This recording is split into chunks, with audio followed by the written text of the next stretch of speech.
Hallelujah. So we're going to be continuing the flesh series. And our next manifestation of the works of the flesh here is lasciviousness. It is a King James term. It's Old English, so you won't hear it in our present English.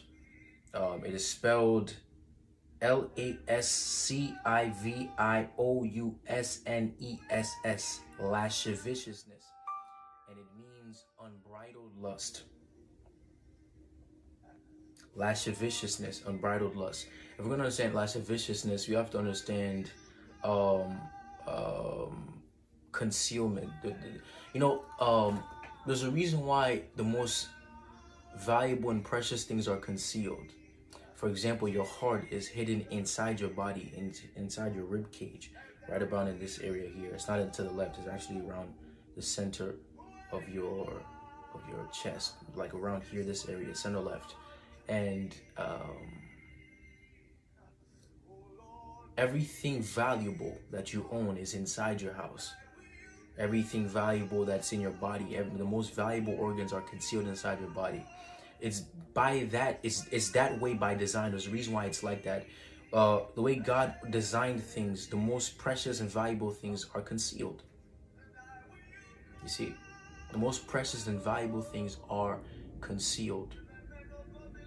You see, so God's idea in concealing things is not that it's not that he's trying to remove an experience from the human. It's not that he doesn't want you to see your heart. It's not necessary to see your heart. It needs to stay in your body. If you took out your heart and held it, you would die. You see, because your heart's not made to be exposed. There's a confinement it's made in to keep it inside and function the way it needs to function. So it's not everything that needs to be exposed, you see. And so if I use the example of sex as an example, there's a confinement that God created sex in, inside the confinement of a male and female coming together. And again, I spoke in the last video that sex is holy because it reveals God. And so because this thing is valuable, it's confined in this marriage covenant. You see, once it's open and giving this nature in which it has no boundaries to it. It's just, sex just becomes a thing we just play around with. We sort of taint the image of what God is trying to portray through this thing, and it becomes unsafe. It becomes a cause for contention and anger and malice.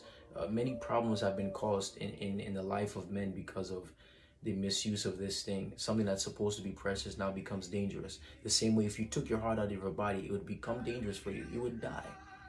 It's not made to be exposed. There's a confinement is made because of its value. You see? So what Satan here does is that when he knows that something is precious to God and it's confined, he wants to find a way of trying to take that thing and take it outside of its confinement, because the power of that thing is in its confinement. Your heart functions when it's in your body. If it's outside of your body, you'll die. See? So he finds something that God has confined, like sex, and he wants to take it out of that confinement because it loses its power.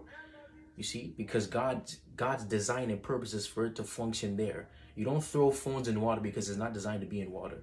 You see? You don't take your heart out of your body because it's not designed to be out of your body. You don't take sex outside of marriage because it's not designed to be out of marriage.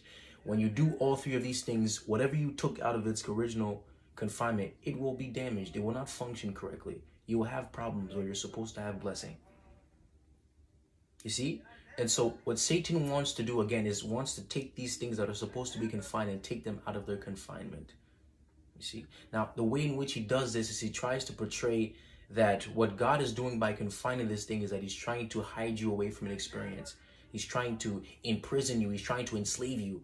Oh, God is just bringing all these laws and rules. I want to be your liberator. So Satan wants to portray himself as some kind of liberator of mankind. You see, what he's doing here is he's bringing you deception. He's turning God's true liberty in what he's given you into a picture of slavery.